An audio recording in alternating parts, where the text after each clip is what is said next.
Good morning, all. Welcome to Vidyarthan College for Women. I am Mandeep Kaur, your Punjabi teacher. Punjabi ਇੱਕ ਹਮੇਸ਼ਾ ਹੀ ਸਾਡੇ ਲਈ ਨੇਗੀ ਅਤੇ ਮਾਣ ਵਾਲੀ ਭਾਸ਼ਾ ਰਹੀ ਹੈ।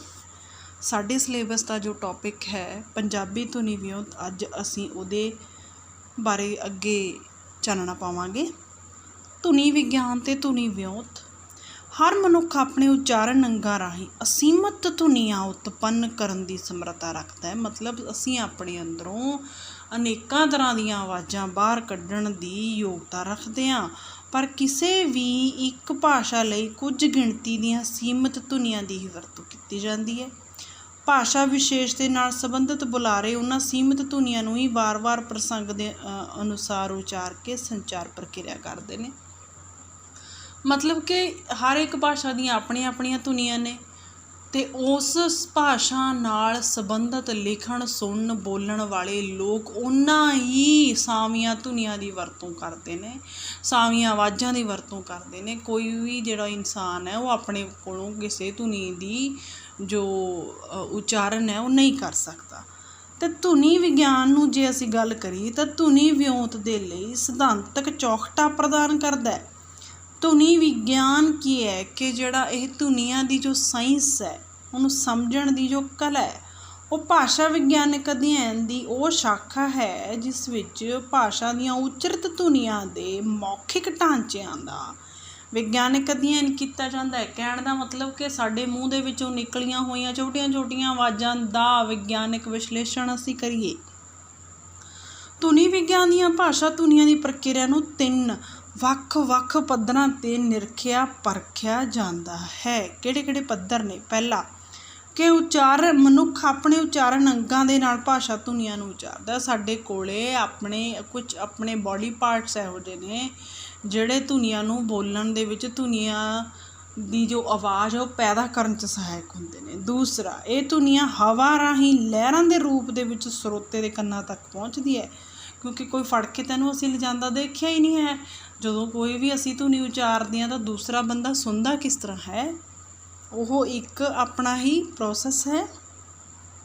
ਤੀਸਰਾ ਹੈ ਸਰੋਤਾ ਕੰਨਾਂ ਰਾਹੀਂ ਇਹਨਾਂ ਧੁਨੀਆਂ ਨੂੰ ਗ੍ਰਹਿਣ ਕਰਕੇ ਬਰੀਕ ਤੰਤੂਆਂ ਰਾਹੀਂ ਆਪਣੇ ਵਿਚਾਰ ਮੰਡਲ 'ਚ ਲਿਜਾ ਕੇ ਉਹਦੇ ਅਰਥਾਂ ਬਾਰੇ ਸੋਚਦਾ ਹੈ ਅਤੇ ਉਹਦੇ ਅਰਥ ਉਹ ਨਿਰਧਾਰਿਤ ਕਰਦਾ ਹੈ। ਇਸੇ ਆਧਾਰ 'ਤੇ ਧੁਨੀ ਵਿਗਿਆਨ ਨੂੰ 3 ਭਾਗਾਂ ਦੇ ਵਿੱਚ ਵੰਡਿਆ ਜਾਂਦਾ ਹੈ। ਪਹਿਲਾ ਹੈ ਉਚਾਰਨ ਧੁਨੀ ਵਿਗਿਆਨ। ਉਚਾਰਨ ਮਤਲਬ ਇਹੋ ਜਿਹਾ ਵਿਗਿਆਨ, ਇਹੋ ਜਿਹੀ ਸਾਇੰਸ, ਧੁਨੀਆਂ ਦੀ ਇਹੋ ਜਿਹੀ ਸਾਇੰਸ ਜਿਹਦੇ ਵਿੱਚ ਜੋ ਬੋਲਿਆ ਜਾਂਦਾ ਉਹਦੇ ਬਾਰੇ ਗੱਲ ਕੀਤੀ ਜਾਂਦੀ। ਸੰਚਾਰਨ ਧੁਨੀ ਵਿਗਿਆਨ ਜੋ ਸੰਚਾਰਿਤ ਹੁੰਦਾ। ਸ਼੍ਰਵਣ ਧੁਨੀ ਵਿਗਿਆਨ ਜੋ ਅਸੀਂ ਸੁਣਦੇ ਹਾਂ ਆਪਣੇ ਕੰਨਾਂ ਦੇ ਨਾਲ, ਉਸ ਨੂੰ ਸ਼੍ਰਵਣ ਧੁਨੀ ਵਿਗਿਆਨ ਦਾ ਨਾਮ ਦਿੱਤਾ ਜਾਂਦਾ ਹੈ। ਇਸ ਤਰ੍ਹਾਂ ਧੁਨੀ ਵਿਗਿਆਨ ਅਤੇ ਭਾਸ਼ਾ ਧੁਨੀਆਂ ਦੇ ਬੋਲਣ ਤੋਂ ਲੈ ਕੇ ਸੁਣਨ ਤੱਕ ਦੀ ਪ੍ਰਕਿਰਿਆ ਦੀ ਗੱਲ ਹੋਈ ਹੈ। ਅਰਥਾਤ ਸਾਡੇ ਫੇਫੜਿਆਂ ਦੇ ਵਿੱਚੋਂ ਬਾਹਰ ਨਿਕਲਦੀ ਸਾਹ ਦੀ ਹਵਾ, ਰੌਂ, ਸਾਡੀਆਂ ਨਾਸਾਂ ਦੀ ਪੋਲ, ਮੂੰਹ ਦੇ ਅੰਗ, ਸੰਗ, ਘੰਡੀ, ਕਾਂ, ਤਾਲੂ, ਦੰਦ, ਜੀਭ, ਸੁਰ, ਤੰਦਾ, ਮਤਲਬ ਸਾਡੇ ਗਲੇ ਦਾ ਪੂਰਾ ਹਿੱਸਾ ਜੋ ਬੋਲਣ ਸਮੇਂ ਜਿੱਥੋਂ ਦੀ ਆਵਾਜ਼ ਆਉਂਦੀ ਹੈ, ਭਾਸ਼ਾਈ ਧੁਨੀਆਂ ਨੂੰ ਬੋਲਣ 'ਚ ਸਹਾਈ ਕਿਵੇਂ ਹੁੰਦਾ, ਕਿਵੇਂ ਕੰਮ ਕਰਦੀਆਂ ਨੇ ਇਹ ਸਾਰੀਆਂ ਚੀਜ਼ਾਂ। ਇਹ ਧੁਨੀਆਂ ਮੂੰਹ ਪੋਲ ਵਿੱਚੋਂ ਨਿਕਲ ਕੇ ਹਵਾ ਦੀਆਂ ਲਹਿਰਾਂ ਰਾਹੀਂ ਸੁਣਨਹਾਰੇ ਮਨੁੱਖ ਦੇ ਕੰਨਾਂ ਤੱਕ ਕਿਵੇਂ ਪਹੁੰਚਦੀਆਂ ਨੇ, ਕਿਸ ਤਰ੍ਹਾਂ ਹੁੰਦਾ ਇਹ ਸਾਰਾ ਕੁਛ। ਸਰੋਤੇ ਦੇ ਕੰਨਾਂ ਰਾਹੀਂ ਦਿਮਾਗ ਨੂੰ ਸੁਨੇਹਾ ਕਿਵੇਂ ਮਿਲਦਾ ਹੈ, ਆਹ ਸਾਰੀਆਂ ਪ੍ਰਕਿਰਿਆ ਦਾ ਵਿਸ਼ਲੇਸ਼ਣ ਕੀ ਕਹਾਉਂਦਾ? ਧੁਨੀ ਵਿਗਿਆਨ। ਧੁਨੀਆਂ ਨੂੰ ਨੇੜੇ ਤੋਂ ਜਾਣਨਾ।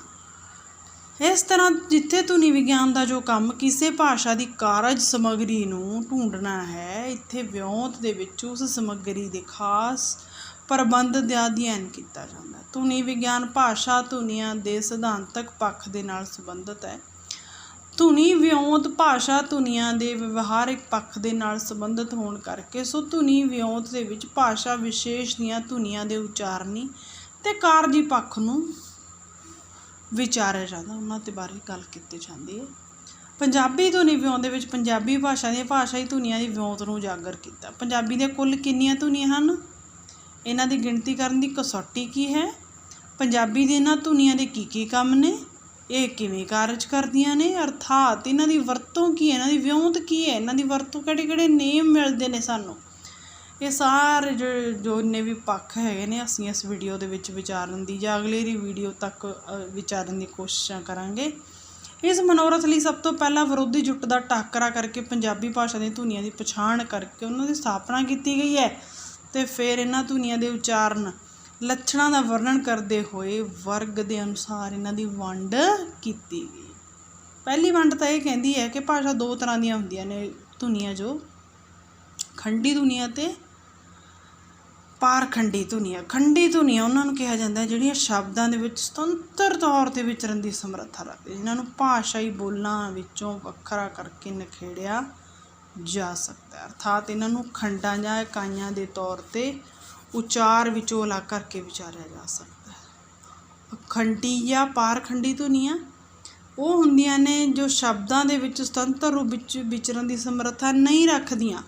ਇਹ ਹਮੇਸ਼ਾ ਖੰਡੀ ਧੁਨੀਆਂ ਦੇ ਨਾਲ ਮਿਲ ਕੇ ਆਪਣਾ ਭਾਸ਼ਾਈ ਕੰਮ ਕਰਦੀਆਂ, ਇਹਨਾਂ ਨੂੰ ਭਾਸ਼ਾਈ ਬੋਲਾਂ ਤੋਂ ਵੱਖਰਾ ਨਹੀਂ ਕੀਤਾ ਜਾ ਸਕਦਾ।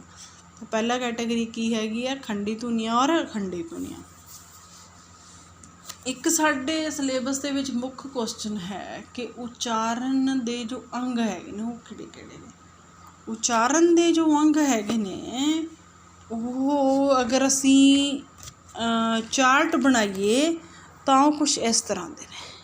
ਦੇਖੋ, ਅਗਰ ਤੁਹਾਨੂੰ ਨਜ਼ਰ ਆ ਰਿਹਾ ਹੈ, ਮੈਂ ਇਹਦੀ ਇੱਕ ਤਸਵੀਰ ਖਿੱਚ ਕੇ ਸੌਫਟਵੇਅਰ ਦੇ ਉੱਪਰ ਵੀ ਆਪਣੇ ਕਾਲਜ ਵਾਲੇ 'ਤੇ ਅਪਲੋਡ ਕਰਨ ਦੀ ਕੋਸ਼ਿਸ਼ ਕਰੂੰਗੀ, ਤੁਸੀਂ ਦੇਖ ਸਕਦੇ ਹੋ।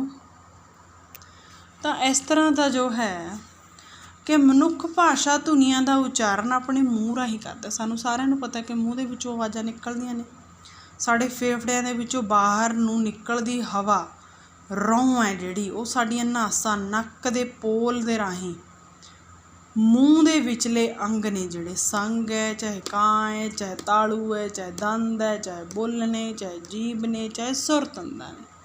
ਆਪਣਾ ਭਾਸ਼ਾਈ ਧੁਨੀਆਂ ਨੂੰ ਬੋਲਣ ਸਮੇਂ ਸਾਹ ਹੀ ਹੁੰਦੇ, ਇਹਨਾਂ ਨੂੰ ਬੋਲ ਯੰਤਰ ਵੀ ਕਹਿੰਦੇ ਨੇ। ਬੋਲ ਯੰਤਰ ਦੇ ਵਿੱਚ ਕਿਹੜੀਆਂ ਕਿਹੜੀਆਂ ਚੀਜ਼ਾਂ ਆ ਗਈਆਂ, ਨੱਕ ਆ ਗਿਆ ਜੀ, ਸਖਤ ਤਾਲੂ, ਨਰਮ ਤਾਲੂ ਅਤੇ ਕਾਂ। ਸਾਹ ਨਾਲੀ, ਸਾਹ ਨਾਲੀ ਤੋਂ ਸੁਰ ਤੰਦਾਂ ਤੱਕ, ਸੁਰ ਤੰਦਾਂ ਤੋਂ ਸੁਰ ਯੰਤਰ ਤੱਕ, ਸੁਰ ਯੰਤਰ ਤੋਂ ਜੀਭ ਤੱਕ, ਜੀਭ ਤੋਂ ਮੂੰਹ ਪੋਲ, ਮੂੰਹ ਪੋਲ ਤੋਂ ਦੰਦ, ਮਸੂੜਾ, ਬੁੱਲ। ਇਹਨਾਂ ਸਾਰੇ ਚੀਜ਼ਾਂ ਦੇ ਵਿੱਚੋਂ ਲੰਘਦਾ ਹੋਇਆ ਆਵਾਜ਼ ਜੋ ਹੈ ਸਾਡੇ ਤੱਕ ਪਹੁੰਚਣ ਦੇ ਵਿੱਚ ਸਫਲ ਹੁੰਦੀ ਹੈ। ਬੋਲ ਯੰਤਰ ਦੀਆਂ ਕਿਰਿਆਵਾਂ ਦੇ ਮੁਤਾਬਕ ਭਾਸ਼ਾਈ ਧੁਨੀਆਂ ਦੀ ਅੱਗੋਂ ਵਰਗ ਵੰਡ ਕੀਤੀ ਜਾਂਦੀ ਹੈ। ਜਿਵੇਂ ਅਸੀਂ ਪਹਿਲਾਂ ਵੀ ਗੱਲ ਕੀਤਾ ਹੈ ਕਿ ਖੰਡੀ ਔਰ ਅਖੰਡੀ ਧੁਨੀਆਂ ਹੁੰਦੀਆਂ ਨੇ ਅਤੇ ਕੁਛ ਧੁਨੀਆਂ ਸਵਰ ਧੁਨੀਆਂ ਹੁੰਦੀਆਂ ਨੇ। ਪਤਾ ਤੁਹਾਨੂੰ, ਸਵਰ ਧੁਨੀਆਂ, ਸਵਰ ਧੁਨੀਆਂ ਉਹਨਾਂ ਖੰਡੀ ਧੁਨੀਆਂ ਨੂੰ ਕਿਹਾ ਜਾਂਦਾ ਜਿਨ੍ਹਾਂ ਦਾ ਉਚਾਰਨ ਕਰਨ ਸਮੇਂ ਸਾਡੇ ਫੇਫੜਿਆਂ ਵਿੱਚੋਂ ਬਾਹਰ ਨੂੰ ਨਿਕਲਦੀ ਸਾਹ ਦੀ ਹਵਾ ਬੇਰੋਕ ਗਤੀ ਨਾਲ ਹੌਲੀ ਜਿਹੇ ਮੂੰਹ ਦੇ ਵਿੱਚੋਂ ਬਾਹਰ ਨਿਕਲ ਜਾਂਦੀ ਹੈ ਅਤੇ ਮੂੰਹ ਦੇ ਉਚਾਰਨੀ ਅੰਗਾਂ 'ਚ ਨਾ ਕੋਈ ਰੁਕਾਵਟ, ਨਾ ਕੋਈ ਤੰਗੀ, ਨਾ ਕੋਈ ਰਗੜ, ਨਾ ਕੋਈ ਛੋਹ ਪੈਦਾ ਹੁੰਦੀ ਹੈ। ਪਰ ਧੁਨੀਆਂ ਦੇ ਉਚਾਰਨ ਸਮੇਂ ਜੀਭ ਅਤੇ ਬੁੱਲ ਅਹਿਮ ਭੂਮਿਕਾ ਨਿਭਾਉਂਦੇ ਨੇ। ਸਵਰ ਧੁਨੀਆਂ ਬਾਰੇ ਅਸੀਂ ਜਾਣ ਲਿਆ। ਇੱਕ ਹੁੰਦੀਆਂ ਨੇ ਵਿਅੰਜਨ ਧੁਨੀਆਂ, ਕੌਨਸੋਨੈਂਟਸ ਤੋਂ ਵਾਵਲਸ ਹੋ ਗਏ, ਇੱਕ ਤਾਂ ਜੋ ਤੁਸੀਂ ਇੰਗਲਿਸ਼ ਦੇ ਵਿੱਚ ਪੜ੍ਹਿਆ ਹੋਊਗਾ AEIOU, ਔਰ ਦੂਸਰਾ ਜੋ ਹੈ ਉਹ ਹੈ ਵਿਅੰਜਨ ਧੁਨੀਆਂ। ਕਿਹੜੀਆਂ ਹੋ ਸਕਦੀਆਂ? ਵਿਅੰਜਨ ਧੁਨੀਆਂ ਉਹਨਾਂ ਖੰਡੀ ਧੁਨੀਆਂ ਨੂੰ ਕਹਿੰਦੇ ਨੇ ਜਿਨ੍ਹਾਂ ਦੇ ਉਚਾਰਨ ਸਮੇਂ ਸਾਡੇ ਫੇਫੜਿਆਂ ਵਿੱਚੋਂ ਬਾਹਰ ਨੂੰ ਆਉਂਦੀ ਹਵਾ, ਸਾਹ ਦੀ ਹਵਾ, ਰੌਂ ਨੂੰ ਮੂੰਹ ਪੋਲ ਦੇ ਕਿਸੇ ਨਾ ਕਿਸੇ ਸਥਾਨ, ਹਿੱਸੇ 'ਤੇ ਰੋਕਿਆ ਜਾਂਦਾ। ਇਹ ਹਵਾ ਰਗੜ ਖਾ ਕੇ ਬਾਹਰ ਨੂੰ ਨਿਕਲਦੀ ਹੈ। ਇਸ ਤਰ੍ਹਾਂ ਸਪਸ਼ਟ ਹੈ ਕਿ ਸਵਰ ਧੁਨੀਆਂ ਅਤੇ ਵਿਅੰਜਨ ਧੁਨੀਆਂ ਦੀ ਵਰਗ ਵੰਡ ਦਾ ਆਧਾਰ ਸਾਡੇ ਅੰਦਰੋਂ ਬਾਹਰ ਨੂੰ ਨਿਕਲਦੀ ਹਵਾ ਜਾਂ ਰੌਂ ਹੀ ਹੈ। ਇਸ ਵਿਧੀ ਨਾਲ ਉਚਾਰੀਆਂ ਜਾਂਦੀਆਂ ਧੁਨੀਆਂ ਨੂੰ ਨਿਵੇਸ਼ੀ ਧੁਨੀਆਂ ਕਿਹਾ ਜਾਂਦਾ ਹੈ। ਇਹਦੇ ਉਲਟ ਜਿਨ੍ਹਾਂ ਧੁਨੀਆਂ ਦਾ ਉਚਾਰਨ ਬਾਹਰੋਂ ਅੰਦਰ ਨੂੰ ਜਾਂਦੀ ਸਾਹ ਦੀ ਹਵਾ, ਰੌਂ 'ਤੇ ਰੋਕ ਪੈਣ ਕਾਰਨ ਹੁੰਦਾ, ਉਹਨਾਂ ਨੂੰ ਪ੍ਰਵੇਸ਼ੀ ਧੁਨੀਆਂ ਕਹਿੰਦੇ ਨੇ। ਪਰ ਪ੍ਰਵੇਸ਼ੀ ਧੁਨੀਆਂ ਸੰਸਾਰ ਦੀਆਂ ਭਾਸ਼ਾਵਾਂ ਵਿੱਚ ਨਾ ਹੋਣ ਦੇ ਬਰਾਬਰ ਨੇ। ਸੰਸਾਰ ਦੀਆਂ ਤਕਰੀਬਨ ਸਾਰੀਆਂ ਭਾਸ਼ਾਵਾਂ ਦੀਆਂ ਧੁਨੀਆਂ ਨਿਵੇਸ਼ੀ ਨੇ। ਭਾਰਤੀ ਭਾਸ਼ਾਵਾਂ ਵਿੱਚੋਂ ਸਿੰਧੀ ਇੱਕ ਅਜਿਹੀ ਭਾਸ਼ਾ ਜਿਸ ਵਿਚਲੀਆਂ ਧੁਨੀਆਂ ਦੇ ਇੱਕ ਵਰਗ ਦਾ ਉਚਾਰਨ ਪ੍ਰਵੇਸ਼ੀ ਹੈ। ਪਰ ਤੁਹਾਡੇ ਲਈ ਜਾਣਨਾ ਸਿਰਫ ਇਹ ਜ਼ਰੂਰੀ ਹੈ ਕਿ ਸਵਰ ਧੁਨੀਆਂ ਕੀ ਹੁੰਦੀਆਂ ਨੇ, ਵਿਅੰਜਨ ਧੁਨੀਆਂ ਕੀ ਹੁੰਦੀਆਂ ਨੇ। ਪੰਜਾਬੀ ਦੇ ਜੇ ਸਵਰਾਂ ਦੀ ਗੱਲ ਕਰੀਏ ਤਾਂ ਸਵਰਾਂ ਨੂੰ 4 ਖੰਡ ਦਾ ਧੁਰਾ ਮੰਨਿਆ ਜਾਂਦਾ ਹੈ, ਸੈਂਟਰ ਪੁਆਇੰਟ ਆਫ ਲੈਂਗੁਏਜ। ਇਸ ਲਈ ਇੱਥੇ ਪਹਿਲਾਂ ਪੰਜਾਬੀ ਦੇ ਸਵਰਾਂ ਬਾਰੇ ਹੀ ਜੇ ਅਸੀਂ ਚਰਚਾ ਕਰਨ ਦੀ ਕੋਸ਼ਿਸ਼ ਕਰੀਏ ਤਾਂ 10 ਸਵਰ ਧੁਨੀਆਂ ਸਪਸ਼ਟ ਰੂਪ ਦੇ ਵਿੱਚ ਸਾਡੇ ਸਾਹਮਣੇ ਉਜਾਗਰ ਹੋ ਜਾਂਦੀਆਂ ਨੇ।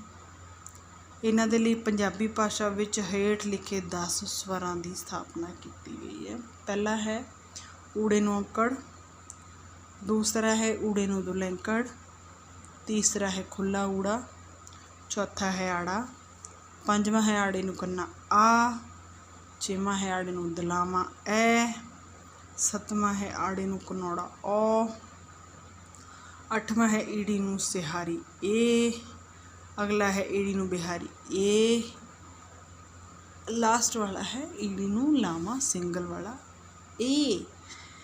ਇਹ 10 ਸਵਰ ਵਿਰੋਧ ਦੇ ਵਿੱਚ ਆ ਕੇ ਅਰਥ ਪ੍ਰਗਟ ਕਰਦੇ। ਮਿਸਾਲ ਦੇ ਵਜੋਂ ਸ਼ਬਦ ਹੈਗਾ ਦੇਖੋ ਪੀੜ, ਅਗਰ ਅਸੀਂ ਇਸੇ ਜੋ ਪੱਪੇ ਨੂੰ ਜੋ ਬਿਹਾਰੀ ਹੈ ਨੂੰ ਸਿਹਾਰੀ ਲਗਾ ਦੀ ਤਾਂ ਕੀ ਬਣ ਜਾਏਗਾ, ਪਿੜ। ਤਾਂ ਸ਼ਬਦ ਜੁੱਟਾਂ ਦੇ ਅਰਥਾਂ ਦੇ ਵਿੱਚ ਇੱਕ ਵੱਡਾ ਫਰਕ ਨਜ਼ਰ ਆਏਗਾ। ਉਹਦਾ ਕਾਰਨ ਕੀ ਹੈ ਕਿ ਅਸੀਂ ਬਿਹਾਰੀ ਜੋ ਹੈ ਉਹ ਸਿਹਾਰੀ ਦੀ ਜਗ੍ਹਾ ਬਿਹਾਰੀ ਜਾਂ ਬਿਹਾਰੀ ਦੀ ਜਗ੍ਹਾ ਤੁਸੀਂ ਸਿਹਾਰੀ ਲਾਓਗੇ ਤਾਂ ਇਸ ਤਰ੍ਹਾਂ ਹੋਏਗਾ। ਇਸੇ ਕਰਕੇ ਸਾਰੇ ਸਵਰ ਸਾਰਥਕ ਨੇ। ਤਾਂ ਛੋਟੀ ਤੋਂ ਛੋਟੀ ਜੋ ਚੀਜ਼ ਹੈ ਪੰਜਾਬੀ ਭਾਸ਼ਾ ਦੀ, ਉਹ ਉਹਦਾ ਸਥਾਨ ਬਦਲਣ ਨਾਲ ਉਹਦੇ ਅਰਥ ਬਦਲ ਜਾਂਦੇ ਨੇ। ਪੰਜਾਬੀ ਭਾਸ਼ਾ ਦੇ ਵਿੱਚ ਸਵਰ 10 ਸਵਰ ਨਖੇੜੂ ਤੇ ਵਿਸ਼ੇਸ਼ ਨੇ। ਪੰਜਾਬੀ ਸ਼ਬਦ ਰਚਨਾ ਵਿੱਚ ਇਹ ਸ਼ਬਦ ਆਪਸ ਦੇ ਵਿੱਚ ਸਥਾਨ ਵਿਚਾਰ ਵਟਾਂਦਰਾ ਕਰ ਲੈਂਦੇ। ਇਹਨਾਂ ਦੀ ਥਾਂ ਬਦਲੀ ਕਾਰਨ ਹੀ ਅਰਥਾਂ ਦੇ ਵਿੱਚ ਫਰਕ ਪੈ ਜਾਂਦਾ ਹੈ। ਪੰਜਾਬੀ ਦੇ ਸਾਰੇ ਸਵਰ ਨਾਦੀ ਹਨ, ਹਰੇਕ ਦਾ ਨਾਸਕੀ ਰੂਪ ਵੀ ਮਿਲਦਾ ਹੈ, ਹਰੇਕ ਉੱਤੇ ਸੁਰ ਵੀ ਆ ਸਕਦੀ ਹੈ। ਜੇ ਅਸੀਂ ਸਵਰਾਂ ਦੇ ਵਰਗੀਕਰਨ ਦੀ ਗੱਲ ਕਰੀਏ ਉਹ ਕਿਸ ਤਰ੍ਹਾਂ ਹੋਊਗਾ। ਸਵਰ ਉਚਾਰਨ ਧੁਨੀਆਂ ਦੇ ਉਚਾਰਨ ਸਮੇਂ ਸਾਹ ਦੀ ਹਵਾ ਨੂੰ ਕੋਈ ਰੁਕਾਵਟ ਨਹੀਂ ਪੈਂਦੀ, ਪਰ ਉਚਾਰਨ ਅੰਗਾਂ ਦੇ ਵਿੱਚ ਹਰਕਤ ਜ਼ਰੂਰ ਹੁੰਦੀ ਹੈ। ਸਵਰਾਂ ਦੇ ਉਚਾਰਨ ਸਮੇਂ ਜੀਭ ਤੇ ਬੁੱਲ ਅਹਿਮ ਭੂਮਿਕਾ ਨਿਭਾਉਂਦੇ ਨੇ। ਇਸ ਲਈ ਸਵਰ ਧੁਨੀਆਂ ਦਾ ਜੋ ਵਰਗੀਕਰਨ ਹੈ ਉਹ ਜੀਭ ਤੇ ਬੁੱਲਾਂ ਦੀ ਸਥਿਤੀ ਦੇ ਆਧਾਰ 'ਤੇ ਕੀਤਾ ਜਾਂਦਾ ਹੈ। ਤਾਂ ਜੀਭ ਦੀ ਸਥਿਤੀ ਦੇ ਆਧਾਰ 'ਤੇ, ਬੁੱਲਾਂ ਦੀ ਸਥਿਤੀ ਦੇ ਆਧਾਰ 'ਤੇ, ਮਾਤਰਾ ਦੇ ਆਧਾਰ 'ਤੇ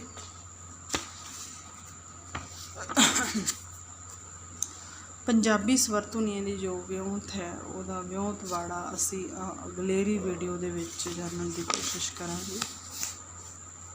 ਤਾਂ ਤੁਸੀਂ ਆਪਣੀਆਂ ਕਾਪੀਜ਼ ਦੇ ਉੱਪਰ ਇਸ ਵੀਡੀਓ ਨੂੰ ਪੂਰਾ ਸੋਚ ਕੇ ਸਮਝ ਕੇ ਆਪਣੇ ਨੋਟਸ ਪ੍ਰਪੇਅਰ ਕਰਨੇ ਹਨ।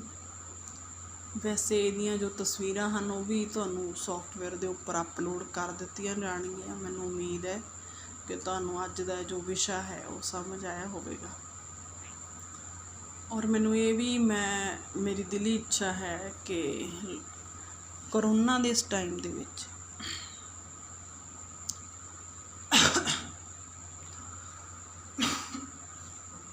ਤੁਸੀਂ ਆਪਣੇ ਸਿਲੇਬਸ ਨੂੰ ਨਿਰਖ ਕੇ, ਪਰਖ ਕੇ, ਜਾਣ ਕੇ ਉਹਨੂੰ ਸਮਝਣ ਦੀ ਕੋਸ਼ਿਸ਼ ਕਰੋਗੇ ਔਰ ਆਪਣੇ ਭਵਿੱਖ ਦੇ ਵਿੱਚ ਇਹਨਾਂ ਵਿਸ਼ਿਆਂ ਨੂੰ ਹੋਰ ਡੂੰਘਾਈ ਦੇ ਨਾਲ ਜਾਣਨ ਦੀ ਕੋਸ਼ਿਸ਼ ਕਰੋਗੇ। ਤਾਂ ਅੱਜ ਦਾ ਸਾਡਾ ਟੌਪਿਕ ਸੀ ਧੁਨੀ ਵਿਉਂਤ। ਉਹਦੇ ਬਾਰੇ ਅਸੀਂ ਪੜ੍ਹਿਆ ਧੁਨੀਆਂ ਕੀ ਨੇ। ਪੰਜਾਬੀ ਵਰਨਮਾਲਾ ਦੇ ਵਿੱਚ ਕਿੰਨੀਆਂ ਧੁਨੀਆਂ ਨੇ? 35। ਕੀ ਸਾਰਿਆਂ ਦੀ ਆਵਾਜ਼ ਵੱਖਰੀ ਹੈ? ਹਾਂ। ਕੀ ਸਾਰਿਆਂ ਸਾਰਿਆਂ ਦੀ ਆਪਣੀ ਆਪਣੀ ਜਗ੍ਹਾ ਹੈ? ਬਿਲਕੁਲ ਹੈ। ਅਸੀਂ ਇੱਕ ਧੁਨੀ ਨੂੰ ਦੂਜੀ ਦੀ ਜਗ੍ਹਾ ਨਹੀਂ ਵਰਤ ਸਕਦੇ। ਅਗਰ ਅਸੀਂ ਅਜਿਹਾ ਕਰਾਂਗੇ ਤਾਂ ਅਰਥ ਜੋ ਹੈਗੇ ਨੇ ਉਹ ਉਲਟੇ ਫੁਲਟੇ ਹੋ ਜਾਣਗੇ। ਜਿਸ ਤਰ੍ਹਾਂ ਸ਼ਬਦ ਬਣਾਇਆ ਸੀਗਾ ਪਿੜ, ਪਿੜ ਤੋਂ ਅਸੀਂ ਸਿਰਫ ਉਹਦਾ ਸਿਹਾਰੀ ਤੋਂ ਬਿਹਾਰੀ ਜਾਂ ਬਿਹਾਰੀ ਤੋਂ ਸਿਹਾਰੀ ਲਾਉਣ ਦੇ ਨਾਲ ਅਰਥਾਂ ਦੇ ਵਿੱਚ ਜ਼ਮੀਨ ਤੋਂ ਅਸਮਾਨ ਤੱਕ ਦੇ ਜੋ ਫਰਕ ਨੇ ਉਹ ਆ ਜਾਂਦੇ ਨੇ। ਅੱਜ ਦਾ ਸਾਡਾ ਇੰਨਾ ਹੀ ਵਿਸ਼ਾ ਸੀ। ਧੰਨਵਾਦ।